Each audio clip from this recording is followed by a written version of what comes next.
We wanted to get together this morning to have a discussion about the 20-year commemoration of 9/11. And we just wanted to share our feelings, share our thoughts, and really what was going on in our minds in 2001 and then throughout our career as firefighters. And being the leaders of Savannah Fire Department now, we thought it'd be important to share this with our department, with our community, and really from our perspective on what this 20-year mark means to us. So the morning of September 11th, 2001, I was at home with my kids. So I was on shift as a firefighter, and my wife had gone to work, and I was getting my boys ready for school, and she called me to say, hey, turn the TV on, something happened with the Twin Towers. My father lives in New York City, we spent a lot of time there, and so she was like, something happened, take a look. I think a plane hit the tower. Well, my head went to the plane that hit the Empire State Building, and I was thinking, okay, that was an accident. I turned the TV on, and there it was. And I saw the amount of fire, and I'm like, that's not a small plane. And then right as I turned the TV on, the second plane hit on the live feed. And man, I just let out a yell, and I started yelling, we're under attack. Well, I thought that would have been us, because those are the procedures we use to go in high rises. We send people up to the floor below the incident, and we try to get above it, and we try to attack wherever the incident is at. So that was our procedures. They did what they were trained to do, to go in and save lives. So, but when the building started collapsing, which they didn't know about, they didn't know that was going to happen, and my heart just broke. I knew they were doing their job to save lives, and they lost theirs. I'd say it's still kind of I guess a roller coaster of emotions. Disbelief, anger, sadness. That is the single most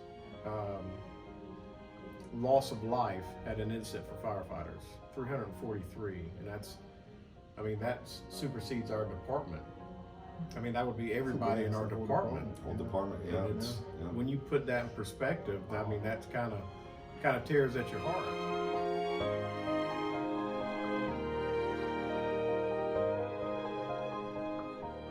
I felt numb. It just was, the firehouse was so quiet. People really weren't talking. It was just a really somber place to be.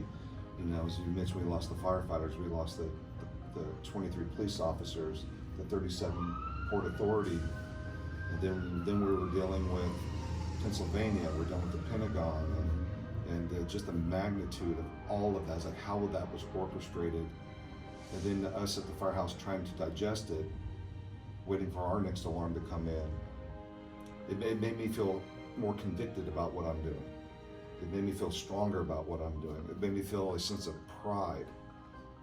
So one thing that 9/11 brought out was communication.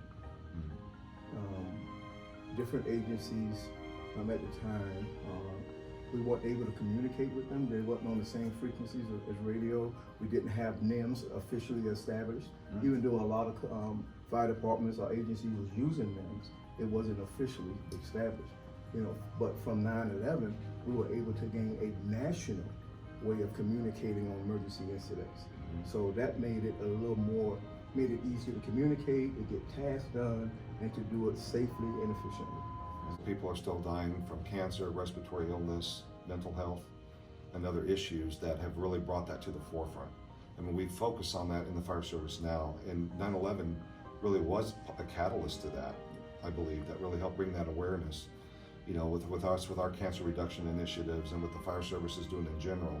The city always offer an EAP program, an employee assistance program, and any employee family member has access to that resource. Secondly, we have a system team. It's called a peer support team now. That peer support is to help someone who's going through any difficulties in their life, grieving a death, financial, anything that's emotionally attached. Those peer support personnel are trained to help identify that and get them to the correct resource. Yeah, 30 years ago when I started in the fire service, the mental health was not an issue. It was toughen up, That's right, be yeah, strong, suck it up. deal with it. And I recall that myself, going through many difficult situations, hoping somebody would ask me how I was Yeah. doing, and they didn't. So then I just started to internalize and take it upon myself that that's just the way it is.